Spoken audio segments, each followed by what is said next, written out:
Creating new fields in Farming Simulator 22 or joining existing ones together is something most players will want to do at one point or another. Luckily, it's relatively straightforward as long as you know the steps. In this video, I'll show you how to join fields, create new ones, and give a few tips to help you avoid some beginner mistakes. FS22 uses the same system to create and join fields as previous games in the series. All you need is a plow. But that's not all. With the Cultivator Field Creator mod by Wopster, which is available on the Mod Hub for PC and Mac, you can also use cultivators, disc harrows, power harrows, spaders, and subsoilers to do the job as well. I highly recommend using this mod to help you if you're on PC, as it gives you more options for equipment to use when creating or joining fields.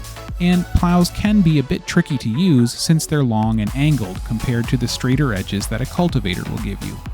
However, if you're on console, don't worry, since I'll show you how to smooth up any rough edges on your fields a little later on in the video. If you need a hand figuring out how to download mods and activate them in your save, check out my tutorial on it. Once you've figured out which fields you're joining together, pick out your favorite piece of tillage equipment and drive it over. Now, if you open the help menu in the top left, you'll see that you can press a button to allow create fields. On PC, that button is Y by default.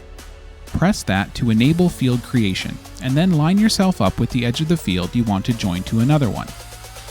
Once you're happy with how you're positioned, then lower your implement and it will create new field area wherever you drive. Make sure you raise the implement whenever you need to turn around or drive somewhere that you don't want to create field area. In order to fully join the fields, you'll need to plow or cultivate up the entire area between them, and once you do, you'll have a nice new big field to work with. Your AI workers will also recognize the area you created and will work it just like they would the default fields, so they'll go the whole length of that new field rather than stopping where the default boundary was. Make sure you set the tool back to limit fields by pressing Y again, or the corresponding button if you're on console, so that you don't accidentally create random patches of field somewhere else.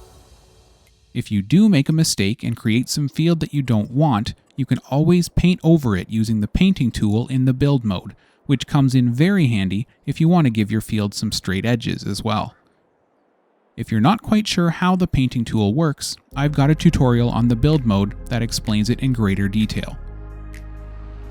If you're more into starting completely from scratch, you can also use the same technique to create entirely new fields in open areas as well. Just find a spot you like, and as long as you own the land, you can enable create fields on your tillage equipment and go to town. I would recommend using a large cultivator for this if you're on PC, but of course, to each their own, and it will depend on how big a field you're planning on making.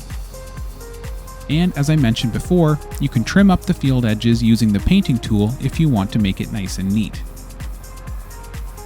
And there you have it. That's how you join and create fields in Farming Simulator 22. Let me know in the comments if you have any questions or if I've missed something, and please subscribe for more Farming Simulator tutorials and other content in the future. Until then, thank you very much for watching, and I'll see you next time.